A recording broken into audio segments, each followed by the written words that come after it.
ikalawang taon, zero ang population growth ng Canada.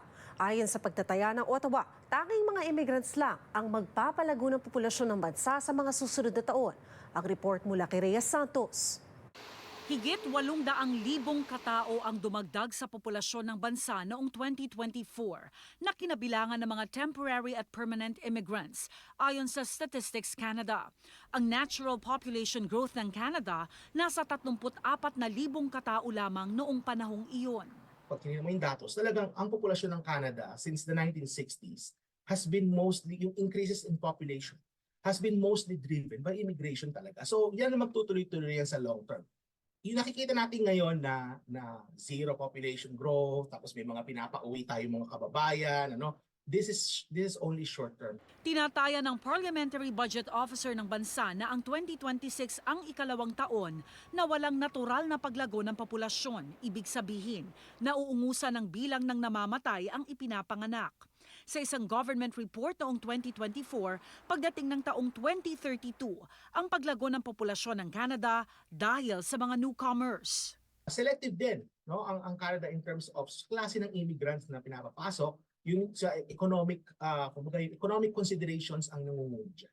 Kinakailangan kasi ng Canada workers na hindi masyadong matanda, hindi rin naman masyadong bata, at merong sufficienteng human capital. Yun yung mahalaga dyan.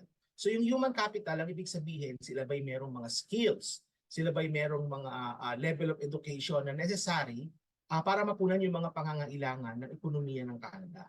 Sa Immigration Levels Plan mula 2026 hanggang 2028, target na bawasan ng temporary population ng Canada.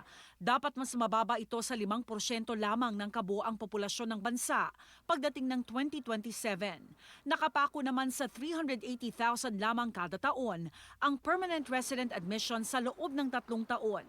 Ayon kay Batu, ang mga paghihigpit na ginawa, bunsod na rin ng mga issue sa affordability, pabahay at problema sa access sa government services. At some point, makakasabay na yan. Kasi ang nangyayari is nagbabawas ang Canada ng mga temporary residents, yung mga students, yung mga TFWs, nagbabawas na yan. Pero there will come a time na yung infrastructure natin, yung struktura ng ekonomiya natin, ay makakahabol dyan. And kapag ka nangyayari yan, we will revert back dun sa sitwasyon na we're letting in more people again. So it's cyclical actually. Healthcare, construction at skilled trades sa mga sektor na nakikita ni Batu na kailangang punuan ng papapasuking immigrants. Ang mga low-skilled, overly saturated na raw. Nagiging issue pa kung bakit hirap makakuha ng trabaho ang mga batang Canadians. So clearly there is a mismatch.